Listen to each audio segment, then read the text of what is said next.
서술 부분에 동그라미 2번은 무효사유에 해당되는 거고 동그라미 3번은 취소사유에 해당되는 건데 읽어볼 필요도 없고 앞에 다 배웠으니까 바로 밑으로 내려가서 무효와 취소 차이도 앞에서 나올 때만 내가 가르쳐 줬으니까 기억만 간단히 되살리고 넘어가기로 하자 한마는 채권자의 강제집행을 면탈하기 위해서 이 토지에 대해서 허위 표시에 의해서 매매, 흔히 말하는 가장 매매를 했다. 이거는 무효사유고 4월 10일 날 밑에 사례의 경우는 의뢰 사기 강박에서 토지 매매했다. 요거는 취소 사유고 똑같이 4월 10일 날. 그럼 무효는 법률행위 계약을 체결한 날 처음부터 4월 10일 처음부터 효과가 발생이 안 된다. 법률행위 효력이 발생이 안 된다. 요게 무효인데 취소는 이게 이제 무효하고 차이점이고 취소하기 전에는 이 계약이 그대로 효력 발생 이런 점에서 위에 무효하고 본질적으로 틀리고 다만 나중에 이제 취소권자가 취소 의사표를 하게 되면은 소급 처음부터 무효로 돌아가니까 취소 의사표를 하게 되면은 처음부터 무효로 돌아가니까 결과적으로 무효하고 똑같아지지만 취소하기 전에는 효력이 발생이 된다면 차이가 있고 그래 이제 줄줄이 사탕으로 취소는 취소권자가 취소 의사표를 해야지 무효로 돌리니까 줄줄이 사탕으로 그러면 누가 취소를 하는데 이게 문제가 될 것이고 따라서 취소 경우는 특정 인만이 취소를 한다 해서 취소권자가 따로 정해졌는데 밑에 사례 같으면 우측의 을은 취소 못하고 사기 강박에서 의사표시 한 자 왼쪽 간만이 취소를 하지만 위의 무효 경우는 처음부터 법률행위 효력이 발생이 안 되기 때문에 누구라도 무효를 주장할 수 있고 왼쪽의 갑이든 우측의 을이든 누구라도 무효를 주장할 수 있고 또 이러다 보니까 또 문제가 생기는 것이 그러면 취소는 아무 때나 해도 되는가? 그건 아니다 말이야. 취소권의 존속기간, 유시간 표현을 빌면 제적기간이 정해졌고 따라 이따 뒤에 또 나오지만 상상을 초월할 정도로 146조가 시험에 많이 나와요. 법률행위 한 날로부터 10년, 추인할 수 있는 날로부터 3년 이내 취소권 행사하라. 제적기간의 제한을 받지만 무효는 이런 제적기간의 제한이 없다. 이런 게 기본적인 차이니까 다시 기억 되살리고 뒷페이지 박스 읽을 필요 없고 그 다음에 무효와 취소 경합 이중효라고 하는 것은 기초 입문과정에서부터 가르쳐 준 건데 무효와 취소 경합은 이런 걸 말하고 이거 다시 기억 딱 되살리고 이 갑이 18세 미성년자다. 18세 미성년자 얘가 토지에 대해서 단독으로 매매계약 체결했다. 그럼 미성년자는 제한 능력자이기 때문에 제한 능력을 이유로 하면 이 계약은 취소사에 해당이 되는데 이 미성년자 갑이라는 애가 만취 상태에서 미성년자인데 동시에 만취 상태에서 계약 체결했다. 만취자 정상적인 판단력이 없는 자 유시간 표현을 빌리면 의사 무능력자 따라서 의사 무능력을 이유로 하면은 이 계약은 동시에 무효 사유에 해당이 되고 이처럼 이제 취소 사유도 해당이 되면서 동시에 무효 사유도 해당이 되는 것을 무효와 취소 경합. 이때는 이제 왼쪽 갑 쪽에서는 요건을 입증하기만 하면 무효를 주장하든 취소를 주장하든 상관이 없는데 밑에 무효를 주장하려면 절차가 좀 필요하고 나는 의사 능력이 없는 상태에서 계약을 치렀다 하는 것을 의사 무능력자 측에서 입증하는 것이 필요하고 요걸 입증하기가 어려우니까 간단히 제한 능력 이유로 취소하라 해서 이제 제한 능력 제도가 나온 것이고 해서 이제 보통의 경우라면 요거 입증하기 어려우니까 그냥 제한 능력으로 취소하는 것이 훨씬 더 편하고 다만 계약 체납 날부터 10년이 지나버리면 요거는 더 이상 못하니까 그때는 어쩔 수 없이 보호받으려면 요걸 주장을 해야 되는데 하려면은 입증하는 문제가 생길 것이고 이런 거를 좌지로 갖고 놀 것. 그 다음 무효원에서 개념 이과 우측 넘어가서 이미 다 배웠으니까 기억 되살리고 불성립과 구별 성립 요건을 갖추지 못한 것을 불성립 부존재 이 경우는 유효 무효 문제가 발생이 안 되고 유효 무효 문제는 지겹도록 취직해서 법률행위가 성립된 이후에 효력 요건 갖추면 유효 못 갖추면 무효고 시험에서 이걸 이해하고 나서 맨날 묻는 것이 동그라미 니은번 니은 불성립인 경우는 무효가 있을 수가 없으니까 무효와 관련된 것들, 일부 무효 법률이라든가 무효행위 전형이라든가 춘이라든가 이런 문제가 생길 수 없다는 거. 이런 규정이 적용될 여지가 없다. 불성립과 무효 차이를 이해한다서 맨날 묻는 게 그거니까 점검 딱 하고, 밑으로 내려가서 판례 하나.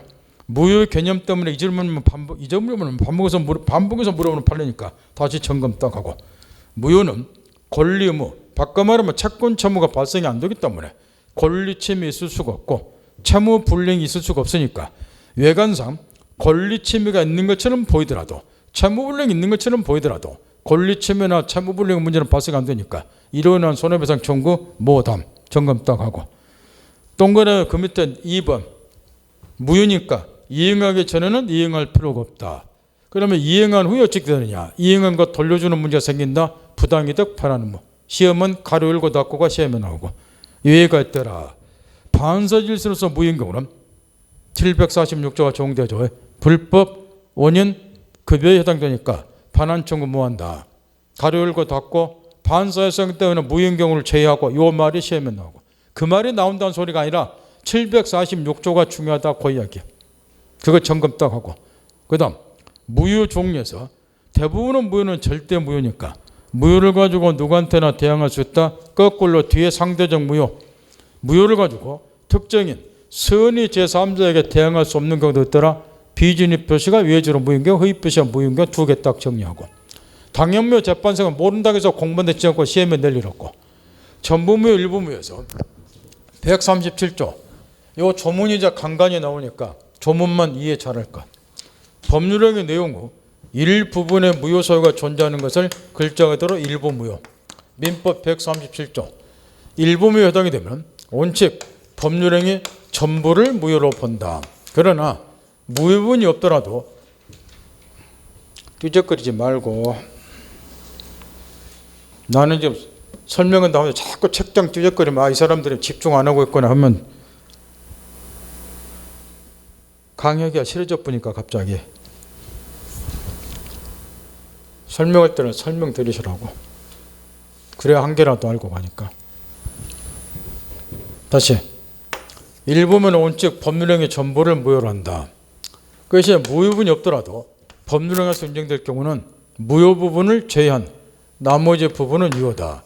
이게 이제 137조인데 내용은 이런 거이고, 지금 갑이 토지 소유자, 위에 건물도 있고 토지 건물 1차로 을에게 매각을 했다.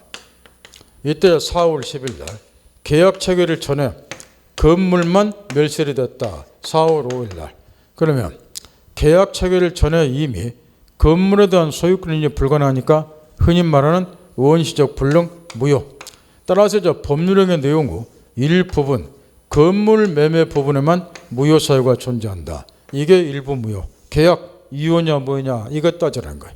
원칙 토지 매매까지 계약 전부가 무효다. 따라서 얘는 토지에 대해서 소유권 이전 청구 무한다. 그럼에도 불구하고 예외가 있다. 이 무효 부분이 없더라도 바꿔 말하면 이 건물 매매 부분이 무효가 됐더라면 매수인은 토지만이라도 매수했을 것이다 하는 사정 인정이 되면 무효 부분을 제외한 나머지 토지 매매 부분은 유효다. 130조 정리했다고 하고, 그 다음 유동적 무효와 관련해서 아까 그냥 목건들에서 이야기했다시피 요즘에 이 무효 부분에서 집중치로 출제되는 것이 유동적 무효인데, 유동적 무효는 이제 글자 그대로 어떤 법률행위가 일단 무효가 됐는데 아까 배운 목건대리처럼 본인의 추인이 있다든가 하게 되면 이게 유효로 받게 되라. 이런 거를 유동적 무효. 정확하게 표현을 하면 목건대리 같으면 추인이 있기 전까지의 상태를 유동적 무효. 그러면 우리 민법상으로는 민법 판례 말고 민법상으로는 대표적으로 목건대리가 유동적 무효. 그러나 항상 머리 한기통에는 목건대리라고 해서 일관해서 모든 것이 다 유동적 무효에 해당되는 건 아니니까. 그래서 아까 가르쳐 준 거예요.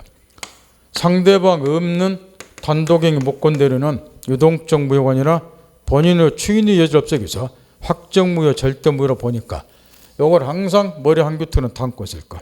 일반적으로 목건대리는 유동적 무효지만, 근데 이제 문제는 민법에는 규정이 안 돼 있지만 우리 판례가 토지거래 허가제와 관련해서 유동적 무효 법리를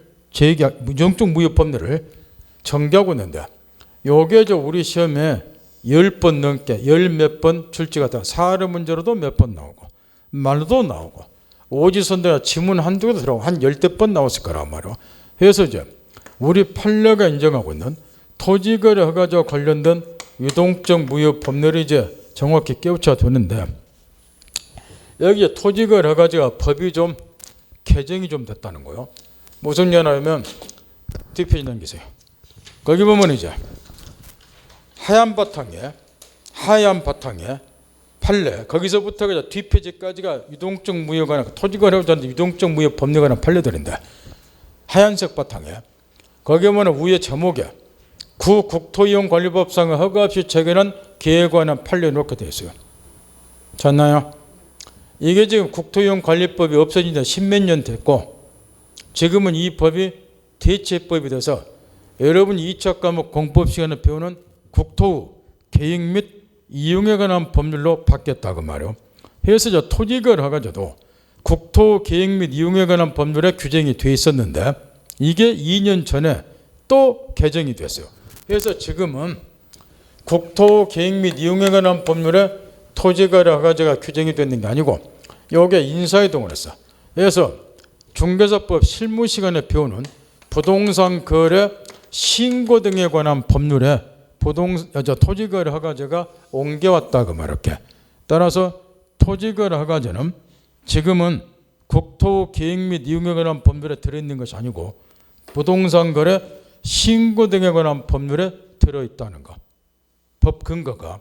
따라서 지금은 공법 시간에 토지거래 허가제를 배운 게 아니라 중개사법 실무 시간에 배울 거니까 이미 배웠으라는 데 보고 중개사법 실무 시간에 배웠을 것이고 따라서 이제 토지거래 허가제는 국토계획법에 들어있는 게 아니라 부동산 거래 신고 등에 관한 법률에 들어있다 전제딱 하고 그러면 토지거래 허가제는 뭐를 말하고 뭐 때문에 이 제도를 두고 있는가? 제도 취지가 중요하니까 토지의 투기적 거래를 방지하기 위해서 따라서 이제 이 갑의 토지 한 필지를 소유하고 있는데 이게 투기가 부동산 투기가 조장될 우려가 있는 지역의 소유자는 토지다.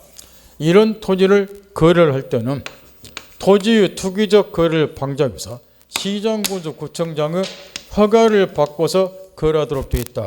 이게 토지거래 허가제예요. 그런데 허가를 안 받고 거래를 했을 때 어찌 됩니까? 이에 관해서 우리 판례가 무권 대리처럼 허가 안 받았으니까 일단 계약은 무효이되 나중에 이제 관할관청 허가를 받게 되면은 무효했던 계약이 소급 처음부터 유효로 바뀌게 된다는 거. 그러니까 무효했던 것이 유효로 바뀌니까 이 무효도 흔히 말하는 유동적 무효다. 판례가 이리 이야기를 한다는 거. 그래서 이제 관할관청 허가를 받지 않고 토지 매매를 했을 때 토지거래 허가구역 내에 소지하는 토지에서 매매를 했을 때 이게 유동적 무효다. 이런 이야기요. 이때 지금 이 판례가 하도 시험에 나오기 때문에 책에 쓰여있는 판례는 한 개도 빼뜨리지 말고 싸그리 다 우리 시험에 나온 거니까 싸그리 기억을 해야 돼. 여기 또 빠져있는 것도 몇 개 있어요. 근데 빠져있는 거는 나중에 배우기로 하고 일단 책에 있는 거라도 싸그리 기억을 하고 가야 된다 하면 그 책에 지금 뒷페이지가 쓰여있는 거를 근데 이거를 아무 생각 없이 그 판례를 한 문제부터 두드려 외운다는 거는 쓸데없는 짓거리라고 말이야. 또 법은 상식이니까 상식적인 수준에서 판례를 다 해결하고 공부 좀 한 사람들은 거의 안 읽어요. 안 읽어도 다 문제 맞춘다고. 그래 해야지. 이걸 하나하나 똥된약 볼면서 외울 사람들은 차 제껴 뿌린 게 낫다고 말이야. 그 판례 한 30개를 알고 가야 되는데 그거 어떻게 다 외우냐고. 따라서 이제 지금부터 하는 말을 잘 들으라는 거예요. 먼저 판례 공부하기 전에 이거를 단답식으로 출제하는 경우도 종종 있는데 단답식으로 출제해서 틀린 사람이 훨 많더라는 거예요. 무슨 얘기냐 그러면 아주 간단하게 이렇게 출제를 했다는 거예요. 이렇게 지금 이제 토지거래 허가제가 부동산 거래 신고 등에 관한 법률을 좀 옮겼다고 그랬죠. 옛날에는 국토기획위원회 법률이 있었는데 그러면 시험에서 이제 이 법률이 이제 바꿔서 이제 낼 건데 부동산거래 신고 등에 관한 법률에 규정이 돼 있는 토지거래 허가제에 관한 규정이 설명드리겠나요? 부동산거래 신고 등에 관한 법률에 규정이 돼 있는 토지거래 허가제에 관한 규정이 효력 규정이냐 단속 규정이냐 이렇게 간단히 출제를 했다고 말이야. 그때 다 들고 나오더는 거야. 어떻게 공부를 하는 건데 이해를 못 하겠는데.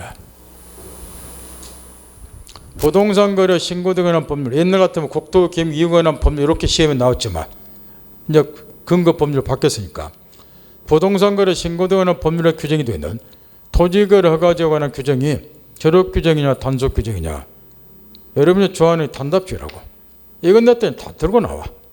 공부를 도대체 어떻게 하는 건고. 이건 물으면 또 유동적으로 대답은 잘해. 이건 물으면 또 뭔 소리인지를 못 알아들어. 에이? 허가 받도록 됐는데 허가 안 받고 매매했으니까 요 규정 위반했다고 말이야. 위반한 건 뭐가 됐어요? 무효가. 무효가 됐으니까 이게 무슨 규정이에요? 단속 규정이 아니라 효력 규정. 첫 번째 시간에 배웠잖아요. 이게. 효력 규정 위반한 것은 무효니까. 이런 걸 왜 틀리냐고. 응? 단속 규정이면 저게 유효가 돼야 되잖아. 위반했을 때 유효가 되니까. 효력 규정이잖아. 이 말 알아듣죠 이제는? 이런 것 좀 틀리지 마시라고. 그 다음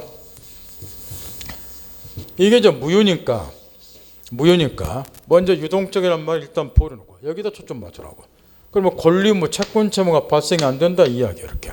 따라서 각 당사자는 매수인은 매도인에게 이행 청구 소유권 넘겨달라 청구 못하고 매도인은 매수인에게 이행 청구 대금 지급 청구 못하고 더 나아가서 이게 이제 무효니까 채권 채무가 안 생겨요. 따라서 매도인이 소유권 이전 안에 따라서 채무 불량이 될 수가 없고 매수인이 대금 지급 안에 따라서 채무 불량이 될 수가 없으니까 채무 불량을 이유로 하는 계약 해제 및 손해배상 청구 일체 못할 것이고 상식적인 이야기죠. 따라서 왼쪽에 동그라미 1, 2번 합격권을 들어서 읽지도 않아요. 이런 거는 단어 딱 보고 이해한다고 너무 가쁜다고. 그 읽으면 시간 낭비니까. 그 다음 동그라미 3, 4번 우리가 이중매매 할 때 이런 걸 공부를 했어요. 이중매매 할 때 이 매수인이 매도인에게 계약금을 한 3천만 원 교부를 했다. 그러면 민법 565조 1항 특약이 없는 한 계약금은 해약금으로 추정한다. 이건 일반 법의 법조문은 일반 백성도 다 아는 이야기야. 따라서 매도인이 땅 팔기 싫으면 계약금 2배 돌려주고 해지하고 얘가 사기 싫으면 계약금 포기하고 해지한다. 여기에 지금 해약금일 건데 여기 민법 565조 1항에 규정이 됐는 특약이 없으면 계약금 해약금으로 추정한다. 요거는 계약 일반의 원칙이라고 말이야. 따라서 이 유동적 무효 경우도 이 규정은 그대로 적용이 되기 때문에 매도인은 계약금 2배 돌려주고 해지하는 것은 얼마든지 가능하다. 요 이야기고 더 나아가서 이런 이제 계약금을 교부를 했을 때 이걸 돌려달라고 반환 청구할 수 있는가? 왜냐? 이게 지금 허가 받기 전 상태는 유동적 무효인데 매수인 입장에서 허가 받기를 눈 빠지게 기다리는데 빨리 허가를 못 받더라는 거야. 그래서 내가 사기꾼한테 뭐 흘렸나? 그래서 이미 교부한 계약금 3천만 원 돌려달라. 반환 청구할 수 있는가? 이게 이제 문제인데 이거는 유동적 무효 상태에서는 반환 청구가 불가능하다는 것. 이유는 유동적 무효 상태에서는 관할관청의 허가만 있으면 이 계약 자체가 처음부터 유효로 바뀌어요. 유효가 되면은 매수는 대금 지급 채무를 부담할 것이고 그러면 대금 지급해야 되는데 이미 교부한 계약금은 매매 대금으로 관행상 충당을 시키죠. 이래야 되니까 유동적 무효 상태에서는 반환 청구 못하고 그러면 이제 거꾸로 이 계약금을 매매대금으로 충당시킬 일이 없는 경우는 계약금을 반환받을 거라고 말. 어떤 경우냐? 이게 확정 무효가 된 경우. 불허가 처분 등이 있어서 계약 자체가 확정 무효가 되어버리면 대금 지급 채무 생길 일이 없고, 그러면 대금 줄 일이 없으니까 교부한 계약금을 매매대금으로 충당시킬 일이 없을 거라고 말이야. 이런 경우는 이 계약금은 흔히 말하는 부당이도록 반환 청구하니까, 이것도 몰라서 틀린 사람, 합격권 들어간 사람이 몰라서 틀린 일 없고 지문 잘못 읽어서 틀린 경우도 있으니까 본 시험자금 시간 촉박하다 보니까 지문에 유동적 무효라고 주어진 건지 확정 무효라고 주어진 건지 그것만 잘 확인하라고 말이야. 유동적 무효 상태에서는 반환 청구 불가능하고 확정 무효가 되면 반환 청구하니까, 요게 동그라미 3, 4번에 쓰였는 거니까 이 내용 아는 사람 읽어볼 필요도 없고, 동그라미 5번도 마찬가지야. 우리가 저번 주에 107조부터 110조까지 공부를 했다. 비준위 표시부터 사기 강박까지. 그럼 이 계약은 현재 상태에서 허가받기 전에는 유동적인 지문은 무효라고 말할게. 근데 지금 이 계약에 107조부터 110조까지 이렇게 말해도 알아듣겠죠. 무슨 말인지. 무효 취소 사유가 존재하더라면 비준위 표시부터 사기 강박까지 이렇게. 그러면 현재 상태에서 이 계약이 이미 무효가 됐는데 비준위 표시부터 비롯해서 무효 취소 사유가 존재한다 그래서 굳이 무효 취소를 다시 주장할 필요가 있는가, 이걸 물어보는 판례인데, 이건 이제 비준위 표시로 묻든 허위 표시로 묻든 착오로 묻든 결론은 다 똑같아요. 무효 취소를 주장할 수 있는 이 얘기인데, 이런 판례를, 비슷한 판례를 저번 시간에 착오할 때 그렇게 줬어. 착오할 때 무효 취소를 주장할 실익이 있으면 주장할 수 있는 거라고.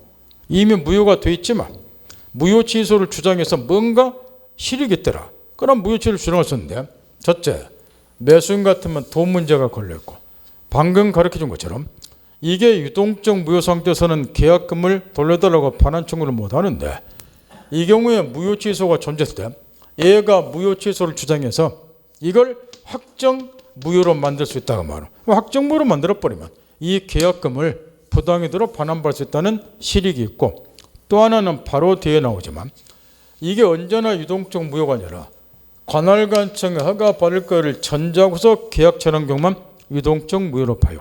따라서 처음부터 허가받을 것을 폐지하거나 참탈한 내용의 계약, 허가받을 생각 없이 계약실했다, 이런 거는 확정 무효가 돼요.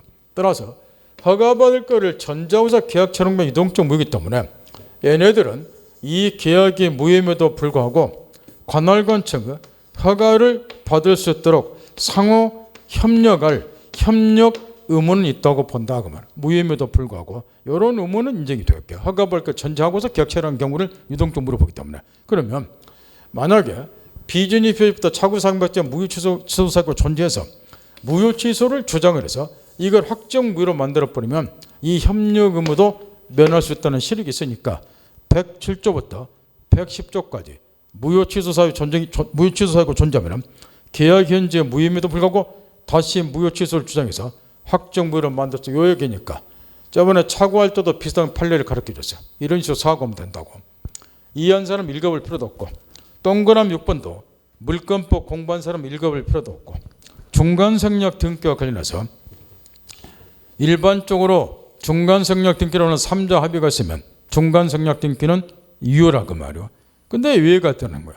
토지거래 허가구역 내에서 토지가 전전 양도가 됐고 중간생략 등기로는 3자 합의를 했다. 그러면 토지거래 허가구역에 생겨진 중간생략 등기도 유효가 되는가?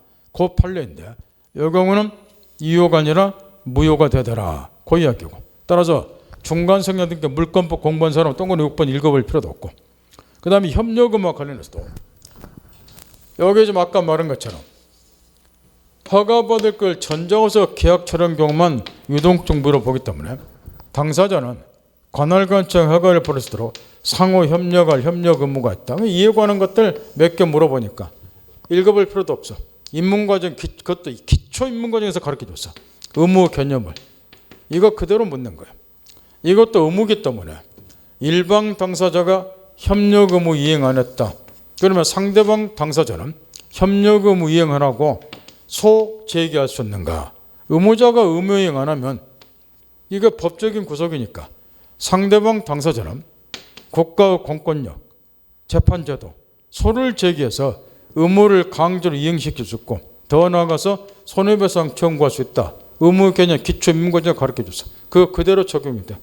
따라서 동그라미 1, 2, 3 읽어볼 필요도 없고 1번에 소구할 수 있다 그 말은 소제기한다 그 이야기. 일반 협력금 이행 안 할 수 있다. 이런 건 좀 한자를 써놓으면 항상 한자 써놔두면 여러분 읽지를 못하니까 한자를 이렇게 써. 소구, 소제기한다 그 이야기. 2번, 3번은 손해배상 청구한다. 3번은 손해배상에는 약정 맺을 수 있다. 그 이야기니까 읽어볼 필요 없단 말이야. 의무자가 의무이행 안 했으니까. 문제는 이제 그 밑에 4번인데 요거는 이제 계약법, 요거 끝나면 이제 바로 다음 주부터 본격적으로 계약법을 배울 건데 계약법 시간에 그걸 집중 배우게 돼요. 채무를 이행 안 하면 해제 사유가 된다. 첫 주부터 주지를 시켜줬는데 무조건하고 채무 이행 안 따라서 다 해제 사유가 되는 게 아니에요. 이 채무 종류 중에는 주된 채무가 있고 부수적 채무가 있는데 주된 채무 이행 안 할 때는 해제 사유가 되지만 부수적 채무를 이행하는 것은 해제 사유가 안 되는데 여기 협력 의무를 이행하지 않았을 때 계약 해지할 수 있는가 그거 묻는 건데 협력 의무는 주된 채무의 부수적 채무에 불과해요. 딱 이런 거는 해제 사유가 안 된다 그 얘기인데 아직 계약법 해제를 안 배웠기 때문에 이거는 낯설 거지만 나중에 계약서 해제 배우면 이거는 읽어볼 필요도 없다는 거. 따라서 혼자 공부할 때 대비해서 동그라미 4번 협력금을 아니 동그라미 4번이 아니라 그 동그라미 2번 1번하고 3, 4번이 의무 개념 묻는 것이고 동그라미 2번 협력 의무 불능으로 계약 해지할 수 있는 그게 동그라미 2번 판례예요. 혼자 공부할 때 대비해서 어떻게 해야 되는가 알아서 해보고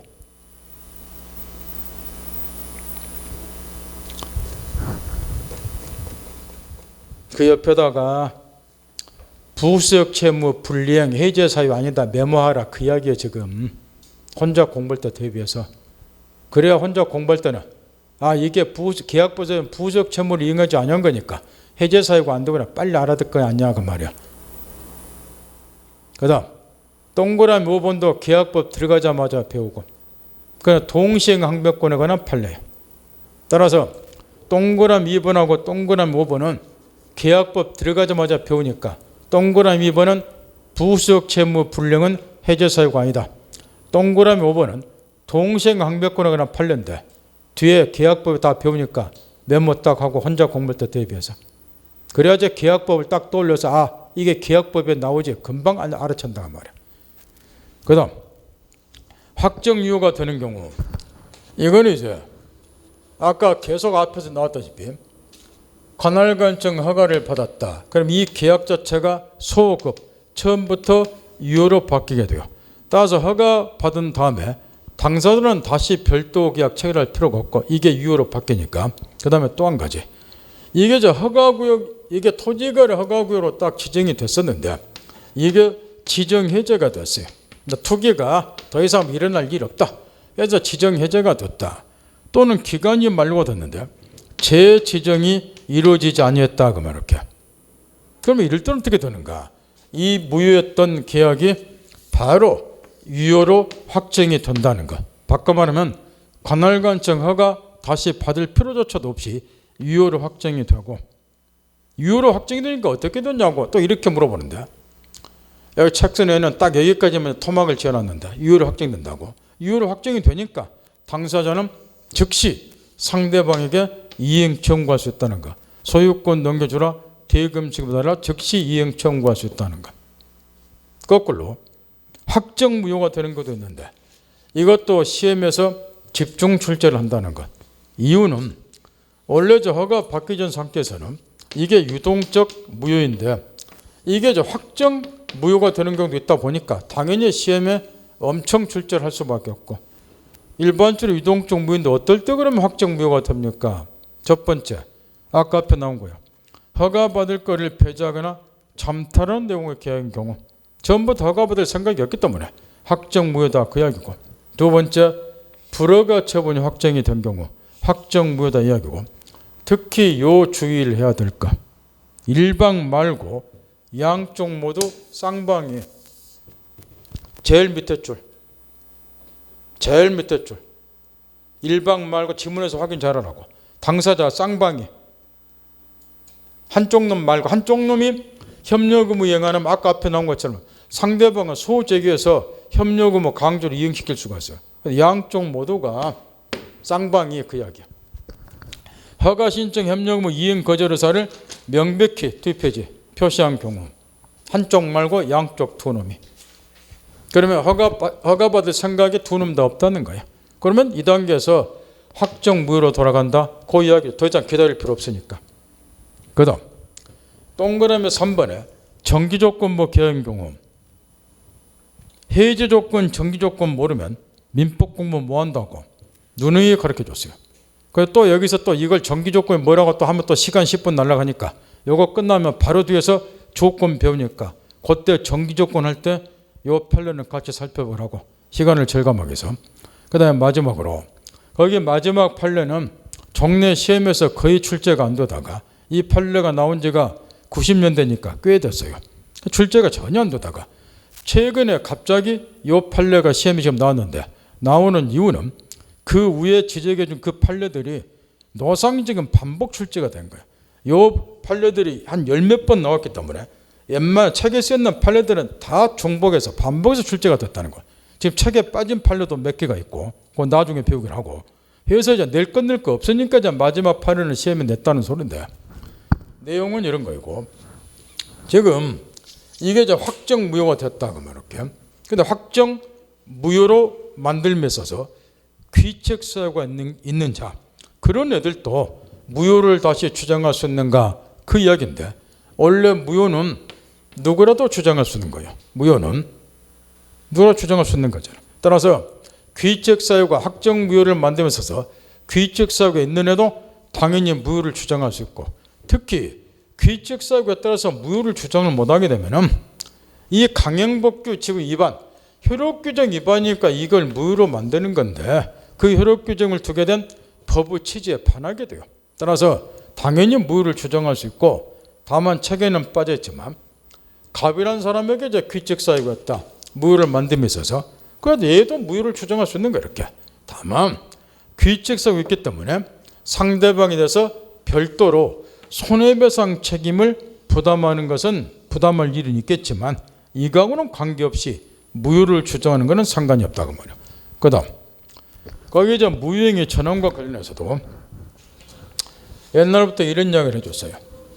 이 무효행위 전환은 2010년도 요무렵까지는 중개사 시험에는 거의 아예 출제가 안 됐다고. 무효행위 전환이 왜 출제가 안 됐느냐 이유는 이런 때문에 올해 저 개념은 지금 이런 게 무효행위 전환인데 어떤 법률행위가 무효가 됐어요. 근데 그 무효인 법률행위가 다른 법률행위로서 요건을 갖추고 있다. 그러면 요건을 갖춘 법률로서는 효력을 인정해 주자. 이런 게 이제 무효행위 전환이라고 하면 이렇게 어떤 법률행위가 무효가 됐는데 그게 다른 법률행위로서 요건을 갖추면 요건을 갖춘 법률로서 유효로 보자 이야기인데 이 무효행위 전환이 주로 가족법상의 법률행위와 관련해서 실무에서 주로 논란이 되고 있다는 거예요. 가족법상 법률행위, 혼인, 인지, 입양 이런 것들 때문에 예를 들어서 이런 것들이 이제 대표적으로 판례에 나왔는 무효행위 전환의 사례이기 때문에 이런 걸 중개사 시험에 내는 또래가 있겠냐고 말이야. 갑이 타인의 자의에 대해서 이건 나무자식이라고 말이야. 타인의 자의에 대해서 원래는 이제 이걸 내 자식 만들려면 입양 신고를 해야 되는데 입양 신고를 근데 입양을 딱 해놓게 되면 나중에 자라면은 친아버지 아이라는 걸 알기 때문에 또 헤맨다고 말이야. 그래서 과거에는 꼬맹이 때 입양을 하면서 입양 신고를 하는 게 아니고 원래 입양 신고를 해야 돼. 나무 자식이니까 자기의 자라고 내 자식이라고 친생자 출생 신고를 하는 경우가 많이 있었다고 말이야. 자기 친자식이라고. 그러면 이게 나무 자식이기 때문에 자기의 자라고 친생자 출생 신고를 하더라도 출생 신고는 무효라고 말할게. 이때 이제 무효다고 끝내면 안 되고 이 사람 의사를 좀 추론을 해보라는 거야. 갑의 입장에서는 을을 내 자식으로 삼고자 하는 의사는 분명히 있지 않냐 그 말이야. 그렇다고 보면 자기의 자라고 친생자 출생 신고를 했을 때 이게 뭐란 걸 알았더라면 입양 신고라도 했지 않겠냐 그 말이야. 이런 경우는 무효인 이출생 신고를 입양 신고로 전환을 시켜서 입양 신고로서는 효력을 인정해 주자. 이런 게 무효행위 전환이야. 그럼 양친자 관계가 그대로 발생이 된다는 건데, 이런 게 중개사 시험에 뭐가 필요하겠냐. 왜 출제를 거의 안 했는데 또 이런 이야기를 해줬어. 이미 2주 전에도, 첫 번째 주에도. 그럼에도 불구하고 2011년도 이후부터는 무효행위 전환이 우리 시험에 지겹도록 출제가 되고 있다고. 거꾸로 그 이유를 가르쳐 줬다고. 거기에 그 판례 때문에. 밑에 써있는 판례죠. 불공정한 범죄 가르쳐 줬잖아. 뭐에 관한 판례인가요 그게? 재건축 사업 조업 관련된 사건이죠. 첫 주에 가르쳐 줬죠. 재건축 사업 조업 관련해서 10분 정도 가르쳐 줬어. 따라서 불공정한 법률에 의한 무효가 된 경우에 추인은 옛날이나 지금이나 허용이 안 되지만 전환은 요 판례 때문에 매매대금을 적정금으로 감액시킨 사건이죠. 허용이 된다 해서. 여기 2010년도 판례인데 우리 교재 앞에 30페이지에서 우리가 배우고 넘어왔어. 다시 그 판례 정리 꼭 하시라고. 지겹도록 출제를 해. 요 판례 때문에 이제 무효행위 전환이 우리 중개사 시험에 계속 반복 출제되고 있다는 것. 그 다음 무효행위 추인. 지금부터 정신을 바짝 차리는 거예요. 지금 이 추인이란 말이 지금 오늘 목권대서 추인, 그 다음에 여기 나오는 무효인 번호 추인, 요거 끝나면 바로 뒤에 취소할 수 있는 법률 추인, 계속해서 추인이 이제 반복해서 나오는데 내가 이런 이야기를 많이 해줬어요. 취소, 해제와 더불어서 추인 정도까지만 갖고 놀 정도 되면 민법 실력은 최소한 과락을 면한 실력이 된다. 이런 이야기를 해줬는데 취소, 해제와 더불어서 추인 정도만 자유자재로 갖고 놀 실력이 되면 이 추인이라는 것이 그만큼 중요하다. 시험에서도 그 이야기야. 그러면 오늘 지금 추인을 다시 한번 정리 정도는 하고 집에 가야 되니까 우리 민법상의 추인이 몇 가지가 있는가? 3가지가 있다고 말이야. 이거는 이제 민법에 규정이 되어 있는 추인이다. 그 이야기야. 한글로 이렇게 쓰고 한자로는 이렇게 쓰고 3가지 추인이 아까 첫 번째 시간에 배운 목권들에 있어서 본인의 추인, 그 다음에 이제 지금 나온 두 번째 무효인 법률행위의 추인, 그 다음에 이제 바로 뒤에 이어서 나오게 될 취소할 수 있는 법률행위 추인, 이렇게 3가지가 이제 우리 민법사 추인인데 3개 다 시험에 쏟아져 나온다는 건 먼저 첫 번째로 요 주의할 거. 한글도 똑같고 한자도 다 똑같은데 의미는 다 다르다는 것. 의미는 글자가 똑같다고 똑같은 의미로 놓고 공부하면은 머리통 깨진다는 것. 이해 자체가 원칙적으로 불가능하다는 것. 사안에 따라서 추인의 법적인 의미가 다 다르다 그 이야기야. 그걸 먼저 정확히 깨우쳐야 되고. 여기 목권들의 추인은 우리가 아까 공부를 했으니까 원래 추인은 글자가 들어오자 우리 국어식으로 뜻풀이 하면 국어식으로 뒤쪽자가 주자니까 나중에 인정해 준다. 압축시키면 사후에 통해 준다. 이런 의미 건데 그거 이런 거 제발 책에다 좀 쓰지 마세요. 예? 국어식으로 이해 돕게 이야기해 주는 거야. 이거 국어식으로 뜻풀이하는 거야. 이걸 또 그 책에다 딱 써놓고 외우고 다니면 묻지대 이게. 엉터리야. 너 누구한테 민법 배우냐고 내 이름 대면 나 개망신 한다고. 국어식의 표현이요. 이걸 이제 번역을 해야 된다고. 사후에 동의 주는 거니까. 어떤 행위에 있고 난 후에 추인을 한다고. 그러면 이 대목에서 갑의 토지에 대해서 을이 갑대를 이루어서 갑의 토지 매매했다. 추인은 요때 할 거라고 말할게. 그러면 요거는 우리가 이제 마스터를 했으니까 본인이 추인했다. 이게 무슨 의미겠냐 그 말은. 정확하게 이제 표현하면 이런 의미란 말은. 얘가 목권대행위가 있다는 것을 알고서 이 목권대행 효과를 자기에게 기속시키겠다고 일방적으로 의사표시하는 것이 추인이에요. 이렇게. 그럼 추인하면 유효로 바뀌니까 내가 책임지겠다, 번역하면 이런 의미가 여기 추인이죠. 이렇게. 그러면 여기 저 무효인 법률의 추인은 그러면 뭐냐? 지금 이런 경우 채권자 강제 입행을 면탈하기 위해서 이 갑이 A 토지에 대해서 매매대금 1억 원으로 가장 매매를 했단 말이야. 채권자 강제 입행 면탈해야 되니까 채권자를 속여두니까 매매대금도 다 정할 것이고 그래서 이제 가장 매매를 했어요.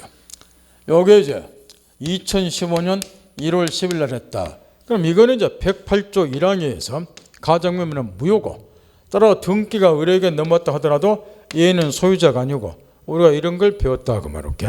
그러면 허위표시에서 무효인 이 가장 매매 요거를 이 사람들이 추인하고자 한다. 그럼 이 추인의 의미는 뭐냐 생각을 해보라는 거야. 추인의 이자 국어시로 뜻풀하면 사후의 동전손이니까 이게 가장 매매가 무효라고 말이야. 무효임을 알고서 이걸 사후에 통해준다. 어떻게 하는 것이 사후에 인정해 주는 거냐고 말이야. 무효인 법률행위를 유효로 하게 되면은 사후에 동의 인정해 준 셈이 되지 않겠냐고 말이야. 따라서 무효인 법률의 추인의 법적인 의미는 무효인 법률행위를 유효로 하겠다는 의사표시 요게 여기서는 추인의 개념이라고 말할게. 그 다음에 이어서 저 취소할 수 있는 법률 추인이 나오니까 연습 한번 해보자 말이야. 이 갑이 의뢰 사기 강박에서 토지 매매를 했다. 그럼 얘가 취소권자라고 말할게. 그러면 이 취소권자가 나 이 계약 추인하려한다. 취소할 수 있는 법률행위를 추인을 한다. 이거는 무슨 의미겠냐 그 말이야. 계약 체결했다. 근데 취소권자가 추인한다. 사후에 동의해준다. 어떻게 하는 게 동의해주는가? 취소할 수 있는 법률행위를 얘가 취소하지 아니하면 요걸 인정해주는 셈이 되겠죠. 따라서 취소할 수 있는 법률행위 추인은 취소할 수 있는 법률행위를 취소하지 않겠다는 의사표시를 말할 거라고 말이야. 한마디로 말하면 취소권을 포기하겠다 요걸 의미할 거라 말이야. 이처럼 법적인 의미가 다 다르다는 것. 그걸 항상 염두에 둬야 되고 두 번째 여기 이제 추인의 경우는 가장 기본적으로 일단 시험을 따라서 민법을 이해하기 위해서 꼭 알아둬야 할 것이 소급여 문제라고 말이야. 의미가 다 다르다. 항상 염두 두고 그 다음에 추인은 항상 어떤 행위 있고 난 후에 하기 때문에 소급여 문제가 발생이 된다. 이게 핵심 포인트란 말이야. 이게 거꾸로 거슬러 올라갈 소자라고 말이야. 그럼 아까 무권들 할 때도 계속 이야기 나왔다고. 여기서 매매가 이루어졌다. 추인은 요때 한다고 말이야. 그러면 추인이 있기 전까지 이 무권들은 일단 무효라고 말이야. 무효. 근데 여기서 이제 추인을 해요. 그러면 추인의 효과가 소급여가 인정이 되냐 안 되냐. 소급여가 인정이 안 되면 추인한 때부터 이 무효였던 무권들은 유효로 바뀐다. 이 얘기가 될 것이고 만약에 소급여가 인정이 되면 거꾸로 거슬러 솟자니까 이 시점부터 거꾸로 거슬러 올라가서 계약 체결 당시 처음부터 유효로 바뀐다. 이런 의미가 될 것이고 아까 나왔다시피 무권들에서도 본의 추인은 원칙 소급여가 인정이 된다 그 말이야. 따라 추인한 때부터 무효였던 무권들이가 유효가 되는 게 아니고 소급 거꾸로 거슬러 올라가서 계약 체결 당시 처음부터 유효로 바뀐다 그 말이야. 소급여가 인정이 되니까. 그래서 나오게 된 게 뭐냐? 여기 보세요. 소급여가 인정이 되니까 무효였던 것이 유효로 바뀌었죠. 그러니까 이 무효가 무슨 무효가 되는 거야? 유동적 무효. 이걸 깨우쳐라고 말이야. 이런 걸 집중시험에서 물어보니까 한 번 더 연습해 본단 말이야. 저 사람이 지금 우리한테 뭘 가르쳐주는가 그걸 깨우쳐라고 말이야. 거꾸로 한번 해본단 말이야. 소급여가 인정이 안 된다고 가정해보자 말이야. 그러면 이때부터 무효였던 매매는 유효가 된다는 소리죠. 그럼 이 무효인 것은 그대로 무효로 끝나죠. 그럼 무슨 무효가 되고? 이런 게 확정 무효예요. 이해할 수 있겠나요? 소급여하고 이 유동적 무효 확정 무효 이게 맞물려 있다고. 그걸 갖고 놀으라고 말이야. 근데 무권대리는 소급여가 인정이 되니까 무효였던 이 매매가 처음부터 유효로 바뀌어. 그 무효였던 건 유효로 바뀌었잖아. 이 무효는 무슨 무효다? 유동적 무효. 그래서 목권대는 아까 유동적 무효라고 가르쳐 준 거예요. 단 뭐 빼고 상대방 없는 단독행위 목권들이 빼고 유동적 무효다. 소급의 인정. 갖고 놀으라고 할까? 이것만 갖고 놓으면 5점 먹고 들어가. 그러면 이제 무효인 법률 추인에 관해서 지금부터 점검을 한번 해보자 말이야. 칠판에 사를 놔두고 무효인 법률 추인과 관련해서 지금 이제 요거는 지금 이론상 이렇게 되어 있어요. 요 계약 무효다. 따라 등기가 우측에 의뢰가 넘어와도 소유자 아니에요. 소유권은 가백에 있다. 따라 채권자는 이 건물 여전히 경매에서 채권했을 때 이걸 우리가 배웠다고 말이야. 근데 이런 이야기를 또 가르쳐 줬어요. 이론상으로는 분명히 이 매매는 무효고 얘는 등기 가지고 있어도 소유자가 아니지만 등기부상으로는 이게 확인이 안 된다는 거야. 등기부상으로는 등기 원인이 그냥 매매로 기재가 돼. 보통 매매처럼. 얘 앞으로 등기되고 이게 뭐 원인 무효다? 이렇게 직인이 안 지겠다고. 그러면 제3자 눈으로 볼 때는 요 을이 여지없이 소유자인 것처럼 보인다. 그 말이야. 특히 이제 세금을 부과하는 세무 당국에서는 둘이 매매했네? 얘가 소유자네? 재산세 얘한테 물려야 되겠네? 요리하지. 정말로 매매가 있었는가 누가 소유자인가 따지고 자식할 필요도 없다. 그 말이야. 그래서 이제 이 매수인에게 세금이 딱 부과가 되기 시작했다. 해서 세월이 쭉 흘러서 2020년 3월 10일쯤 됐어요. 이때 이제 매수인들이 지금까지 거의 5년 넘게 세금을 물어다 보니까 열받았다고 말이야. 얘를 도와주기 위해서 재산 빼돌리기 위한 수단으로 나한테 소유권 넘겨놨는데 나는 얘 도와준 거고 내가 세금을 계속 물다 보니까 열받았다. 해서 이제 이때 와서 매수인한테 친구들이 가백에 요구를 했어요. 이왕 이렇게 된 거 정말로 지금까지는 가짜로 내가 손인 것 했으니까 정말로 A 토지를 나한테 팔아라 이렇게.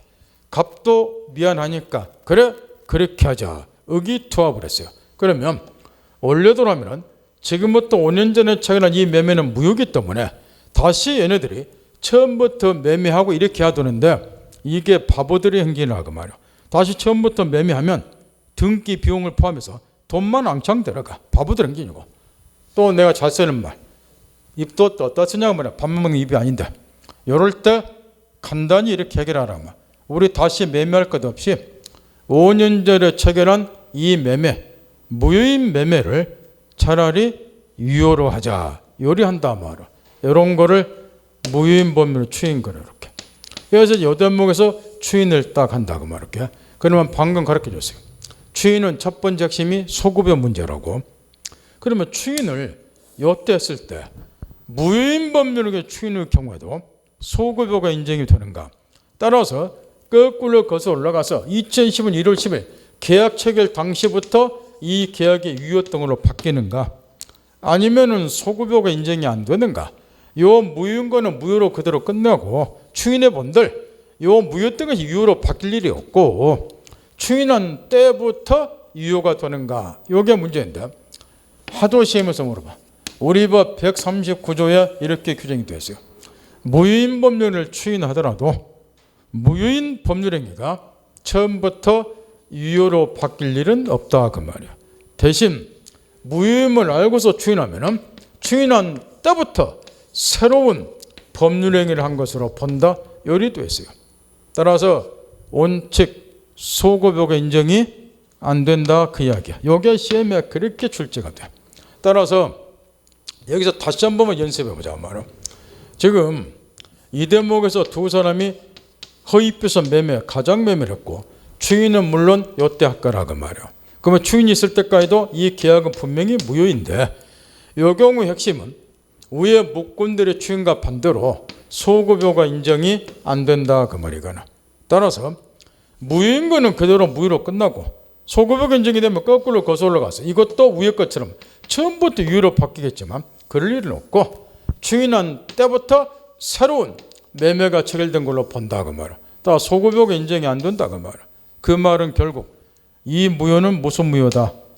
이게 유효로 바뀐 거 아니니까 이건 유동적 무효가 아니라 확정 무효다 그 이야기야. 이해할 수 있겠나요? 이런 걸 갖고 놀아야 된다고. 따라서 무효인 법률행위 추인의 경우는 요 무효가 유동적 무효가 아니라 무슨 무효다? 확정 무효.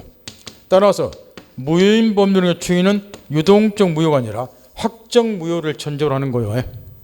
제가 지금 뭘 가르쳐주고 있는가를 이해할 수 있겠죠? 확정 무효를 전제로 한다 말이야. 그런 다음에 이어서 이걸 이제 번역을 좀 해야 돼. 요거 갖고 놀면 이것도 5점을 묶고 들어가. 이 말을 번역을 해야 되는데 법규는 지금 새로운 법률 한글로 본다 이렇게 돼 있어요. 그러면 얘네들은 무효인 가장명의 요걸 이유로 하겠다고 지금 추인을 한 거야. 요거를 따라서 새로운 이제 법률이다 그 말은 두 놈 사이에 요 날짜로 새로운 매매가 체결된 걸로 본다 이런 의미 건데 그러면 이 말을 또 번역을 해야 된단 말이야. 얘네들은 요걸 추인하고자 하니까 무효인 가장 매매하고 동일한 내용을 가진 새로운 매매가 요 날짜로 체결된 걸로 본다 이런 의미야. 따라서 이 매매의 경우도 지극히 당연하게 목적물은 A 토지고 요걸 지금 진짜 내가 사겠다 그래서 이걸 추인하는 거니까 매매 대금도 여기서 1억 원이면 여기서도 똑같이 1억 원이고 저거하고 동일한 내용의 매매가 체결된 거 보니까 A 토지에 대해서 매매 대금 그대로 1억 원으로 매매가 체결된 거로 본다 이런 의미라고 말이야. 이거를 또 번역을 해야 돼. 따라서 얘는 지금 A 토지를 실제로 지금 매입하고자 하는 거예요. 그러면 결론 A 토지에 대한 소유권은 이 날짜로 A한테 넘어오는가 추인했을 때 이 날짜로 매수인에게 넘어오는가 고역인데 소급요가 인정이 안 되니까 이 날짜로 A 토지에서 새로운 매매가 이루어진 걸 보니까 A 토지에 대한 소유권은 결론 2015년 1월 10일이 아니라 2020년 3월 10일자로 을에게 소유권 넘어온다. 소급요가 인정이 안 되니까. 여기까지 됐나요? 그래서 시험에서 또 이걸 물어봐. 민법책 곳곳에 이런 게 나와. 한번 가르쳐주면 알아서 이제 하시라고. 따라 소급요가 인정이 안 되기 때문에 추인하더라도 이 날짜로 소유권 취득한다고. 그래서 이걸 이해하고 나서 민법에서 맨날 물어보기 싫은 거예요. 소급요를 이해하고 나서 이렇게 가정을 해보자. 두 번 다시 이제 못 가르쳐줘. 2015년 1월 10일부터 2020년 3월 10일까지 우리 A 토지에 대해서 세금을 납부를 했다 그 말이야. 그럼 이 세금 납부한 거에 대해서 공조 공가 유시간 표현을 빌리면 세금 납부한 것에 대해서 자 세금을 총 계산해 보니까 위험수정 뒤에 찾아보니까 총 8,250만 원 재산세 등을 물었다고 엄청나게 물었다고 말이야. 이거 어찌해야 됩니까? 이런 걸 시험에서 물어봐요. 8,250만 원 돌려달라고 반환 청구할 수 있는가? 아니면은 반환 청구 못하는가? 또는 이런 문제들 얘가 이 토지를 제3자 병에게 임대를 해줬다. 그래 차임을 받았다. 흔히 말하는 과실. 지금까지 차임 과실을 취득한 게 있다. 요거 돌려줘야 되는가? 입마에 뽑게 안 돌려도 되는가? 이런 걸 시험에서 물어봐. 요거는 이제 소급요가 인정이 안 되니까 이 날짜로 우리의 소유권 취득했다고 전제했죠. 그럼 이제 답 나왔지. 이때까지는 갑이 소유자야. 그럼 A 토지에 대해서 우리 세금 문거는 내 땅이 아니라 갑의 토지에서 대신 세금 물었죠. 그러니까 부당이대로 반환 청구하는 거야. 과실은 어찌해야 돼요? 거꾸로 반환해야 되고 내 땅이 아니라 갑의 토지에서 지금까지 내가 차임을 취득했다. 그러니까 과실은 반환해야 돼. 소급요가 인정이 안 되니까. 거꾸로 한번 해보자 말이야. 만약에 소급요가 인정이 되면 요건 어떻게 처리해야 돼요? 소급요가 인정이 되면 요게 처음부터 유효가 되니까 이 날짜로 우리 소유권 취득한 셈이 되죠. 그러면 지금까지 세금 문거는 갑의 토지가 아니라 내 토지에서 세금 문거야. 그러니까 반환 청구 못해. 반면에 과실은 내 것이 되는 거고. 요때부터 내 토지니까 내 토지 빌려준 거잖아. 그러니까 차임은 내 거가 되는 거야. 이런 걸 갖고 놀아야 된다고 말이야. 취득시효에서도 이런 걸 맨날 물어봐. 취득시효 경우는 소급요 인정이 돼야 안 돼요. 취득시효. 20년 지난 다음에 등기하면 점유자가 소유권 취득하잖아. 소급약 인정이 되죠. 점유 개시부터 소유권 취득한 셈이 되잖아. 그러나 그동안에 그 토지 이용해서 취득한 과실 같은 것은 시효 취득자가 온 권리자가 반환해 줄 필요 있다 없다? 없고 이렇게 시험에 나오잖아. 소급약 인정이 되니까. 그런 걸 다 해결해야 돼. 그래서 이걸 이해하면 5점을 먹고 들어간다 그 이야기예요. 제가 곳곳에 나오니까. 이 정도였으면 알아들었을 거예요. 따라서 거기 책에 보면 의인안에 동그라미 1번 개념이 쓰였고 유효하게는 의사뜻이다. 동그라미 3번 민법상의 추인은 외적으로 비소급적 추인은 인정이 된다. 그 다음에 가령해가지고 가장매매가 들어졌죠. 칠판에 추인을 하면 언제부터? 그때부터 추인한 때부터 새로운 매매를 한 걸로 본다. 소급요구 인정이 안 된다. 그 이야기야. 이때 이제 마지막 또 한 가지 신경을 써야 될 게 뭐냐 그러면 앞에서 여러 번 나왔어. 무임 법률행위를 추인을 하려면 전제 요건을 갖춰야 된대. 그게 시험에 쏟아나온단 말이야. 여기에서 무임 법률을 추인하려면 핵심 요건 무효의 원인이 소멸한 후에 추인할까. 여기 핵심 포인트라고 말이야. 무효의 원인이 소멸한 후에 추인할까. 따라서 무효원인이 소멸될 수 없으면 추인이 불가능하다는 거예요. 이거를 이제 이해를 좀 해야 되는데 이걸 아무리 가르쳐도 짜증을 내고 그러니까 그거 보는 나도 가르치기 싫어 불고. 그래서 내가 유일하게 차라리 안 깨버렸어요. 서로 힘드니까. 가르쳐준 게 요거예요. 앞에서 몇 번 나왔어. 예를 들어서 강행법 기반의 법률행위 무효다. 추인이 가능한가? 안 된다. 반사질서 법률행위 무효다. 추인이 가능한가? 안 된다. 불공정한 법률행위 무효다. 추인이 가능한가? 안 된다. 계속 나왔다고. 그때도 내가 그 이야기 차라리 외워버리라고. 이게 무슨 이야기냐면 이런 이야기를 하면 이런 걸 이해하고 하면은 암기 안 하고도 참 좋은데 민법 실력 일초월장하고 여기 처업계약이라고 말이야. 처업계약은 일부 일체전환 선량한 풍속에 반하니까 무효죠. 근데 얘네들이 이게 무효임을 알고서 처업계약을 유효하자 추인했다 치자 그 말이야. 그러면 추인했을 때 새로운 처업계약으로서 효력이 인정이 되는가 유효가 되는가 이걸 묻는데 이건 추인이 불가능하다 그 말이야. 왜냐 무효원이 소멸될 수가 없기 때문에 그러는 거야. 여기서 무효원인은 일부 일체제죠.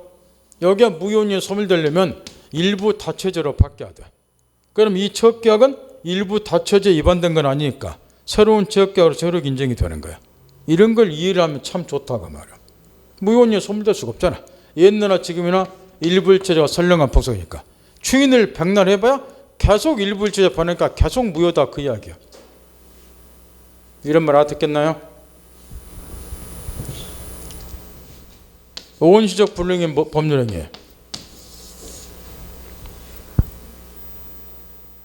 오원시적 불능의 법률행위. 4월 10일 날 매매했다. 그 전에 건물 매수했다. 오원시적 불능 무효. 추인이 불가능하겠죠?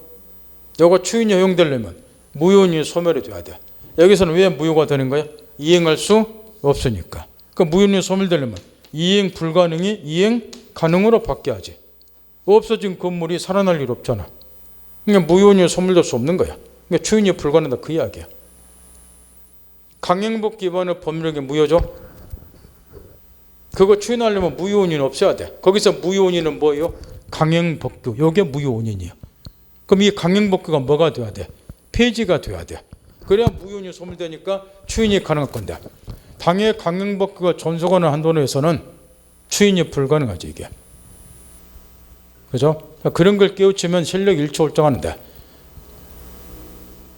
깨우치기 싫잖아 그런 거를. 그러니까 뭐 하자? 내가 뭐 외우라고 가르쳐줬잖아 차라리. 허위표시가 칠판에서 하래.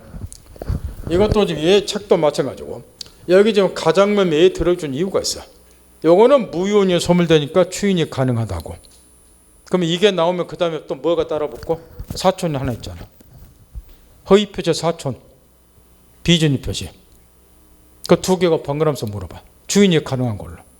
비준위 표시가 외적으로 무효인 경우하고 허위 표시가 무효인 경우하고 두 개는 추인이 가능해. 무효인이 소멸될 수 있으니까. 차라리 거꾸로 그렇게 외워보라고 내가 이야기를 했어. 이거 하나하나 가르쳐주기가 짜증나니까. 그 대신 이렇게 물어볼 때는 틀리지 마시라고.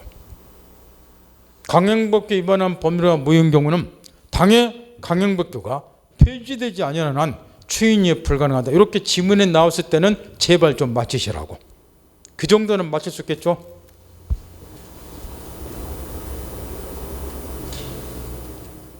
거기 밑에 있는 거 읽어볼 필요 없어. 다 그 이야기잖아. 추인해가지고 요 말이 지금 빠져있는 거야. 무효인이 소멸하는 거 추인할게. 여기 핵심인데 이 중요한 걸 얘가 안 써놨다고 책에다가. 그리고 밑에다가 쓸데없는 건 잔뜩 써놨어. 반사지에서 법률행위가 무효인 경우, 폭행이 무효인 경우, 강형기염으로 법률 무효인 경우, 밑에 판례 두 개 다 마찬가지. 읽어볼 필요 없다고 말이야. 다 추인이 불가능해. 세트로 묶어서. 거꾸로 기억하라는 거죠. 허위 표시가 무효인 경우, 비준위 표시가 예외적으로 무효인 경우는 추인이 가능하다. 거꾸로 기억하라고 말이야. 그 밑에 거 읽어볼 필요 없이. 그 다음 뒤에 넘기면 제일 위에 판례가 나오면 한 10줄짜리 판례가 나오는데 취소할 수 있는 의사표시를 취소는 다 추인한 경우 이 판례는 옛날에 몇 번 나왔다 뜸마다가 최근에 또 갑자기 계속 반복 출제되니까 이따가 살펴봐던데 요거는 취소할 수 있는 법률행위 추인을 이해를 해야지 판례가 되니까 이따 취소할 수 있는 법률을 살펴본 다음에 이 판례 검토를 하고 그 다음 밑에 가로 3번에 소급욕 인정이 안 된다. 다시 한번 읽고 판례 중에서 두 번째 판례 무효인 가등기 써진 거. 무효인 법률을 추인했을 때 소급욕 인정이 안 된다는 민법상 이게 가장 중요한데 그 모델에는 판례로서 우리 시험에 출제된 것이 그 가등기에 관한 판례 제일 밑에 거. 그 위에 건 읽어볼 필요 없고 제일 밑에 가등기는 판례 있잖아. 밑에 두 번째 줄. 무효인 가등기를 유효한 등기로 전용하기로 한 약정은 언제부터? 소급이 아니라 그때부터. 그때부터 가등기는 유효가 된다 그 이야기야. 소급액 인정이 안 되기 때문에. 그 판례가 시험에 나오고. 여기 칠판에 이거 지우지 마세요. 이따 계속 써먹어야 되니까 이거 지우지 마시라고. 좀만 쉬었다 하죠.